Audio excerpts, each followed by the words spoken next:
What's up guys? So today's episode is a little bit different because we're going to do a little bit of tech review on the Samsung Gear S3. Now I'm going to go for a quick run and I'm going to go break down exactly how the whole entire run process of the watch is going to look like. I don't think I'll be able to cover everything in this video because I'm not going to go through every single little aspect, but basically just the rundown, alright?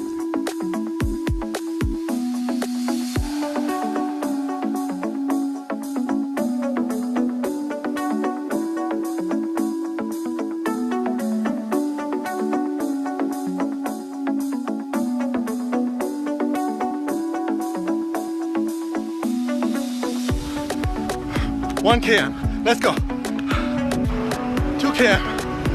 Okay, there's a lot of cars everywhere. I'm gonna get hit, man.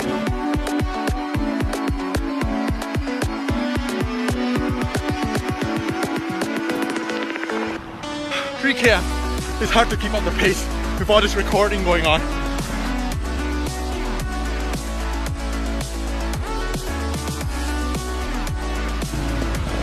Four km on this freaking hill. Oh God, let's go.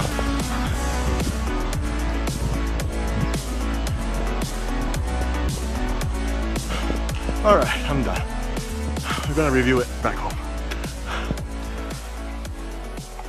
All right, and we are back. Okay, so basically let's go through exactly what do you have to do when you're gonna go for a run on this Samsung S3, Gear S3. All right, so basically first we have to go to the main menu. Alright, and then we go into the Samsung Health. So inside here you're able to see your steps, your floors, your running workout, your heart rate and all those stuff, but basically we're just going to go into here.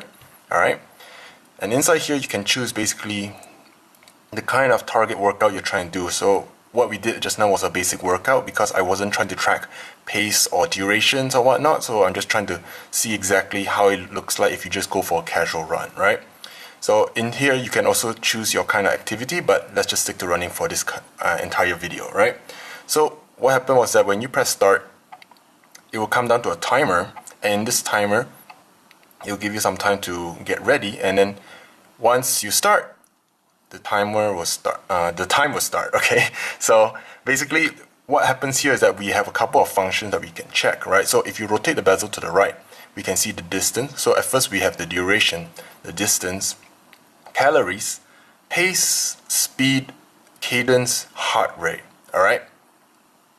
Alright, so another thing we can do also is at the bottom part here, right? When you tap on it, you're able to change what you're trying to see. So basically you can adjust it so that you can see two things at once that you want to look at, which is basically if you tap here, you can see your distance with your pace, you can see your calories with your pace, or well, you're not going to see your pace with your pace, right? But basically you want to see something else with your pace, all right?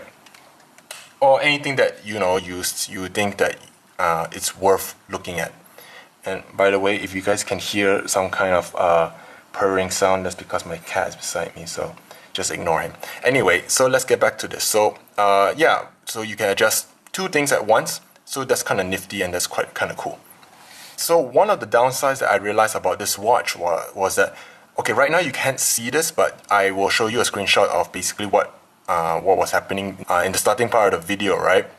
Was that when I was running, my pace was fluctuating a lot. So let's say I was running at 5:53 per kilometers, right?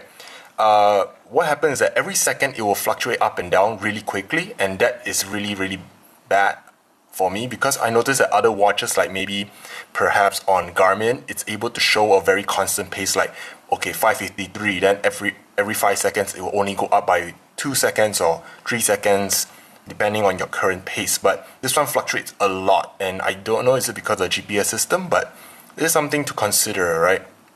So it's not really very accurate if you just look at the pace every 2 seconds in this case. Here's another thing we can do as well. If you come back to this menu, right, and then you go down to here where you can view log, and then you can basically see all the running that you've done before, and these are just, I was just trying out some stuff. But if you come back, if you go into the running log that you just did just now, so inside here we can see that there's our pace and our whole entire heart rate. Alright, so you notice at the front here, right, if you can see, it kind of dipped down at first and then only goes up because I realized that my GPS doesn't work at the start and I don't know why. So a lot of times I actually ran with this watch 3 times already. The first 2 times it did not register my heart rate. No, actually it did register my heart rate. I meant it didn't register my pace for maybe a good few minutes before it actually does. So in the end, I guess my overall my pace is not really accurate. So it is something to really look into. Let me show you another example, right?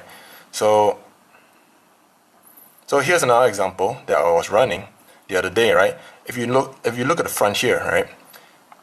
It did not register any of my pace. So if any of you guys actually ran with this watch before and realized why this could happen at the start, do let me know in the comments, alright? So, I mean, I am still new to this watch, but I'm just giving my feedback regarding what I have seen lately.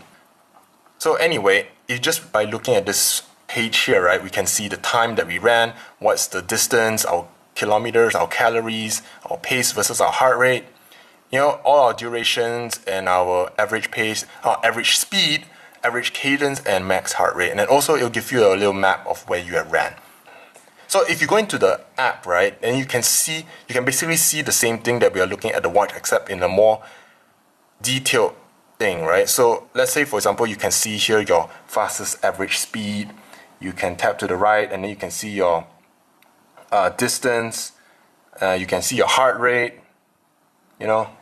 But the one downside that I can say about this graph here is that it does not show a proper, like, maybe your altitude versus your speed versus your distance graph, right? It only show more of like a basic graph, and there's nothing more you can do about it. You cannot even zoom into it. So it is one of the things that I realized that is the downfall for this watch. But then again, it is a Samsung Gear S3. It's not made to do only for running. So I guess most of the features that you have inside there is good enough. But if you want more in-depth kind of features, I don't suggest you get this watch, but maybe you get like the Garmin brand. But if you think that whatever that is displaying right now is good for you, yeah, you can just stick to this watch. It is a very good watch. But yeah, so basically if you go into the app, it will just show you exactly everything that was in here, except in a more detailed format. Alright? So that basically wraps up the whole entire review of what I have for running with this Samsung Gear S3. If you guys have any other questions or you guys are curious about certain small features that's never been mentioned on other videos, do let me know in the comment section, alright? And then I will try to answer you guys the best I can. Alright, that will wrap up for this video. I hope you guys have a great day. I'll see you guys in the next video. See you guys. What are you trying to do?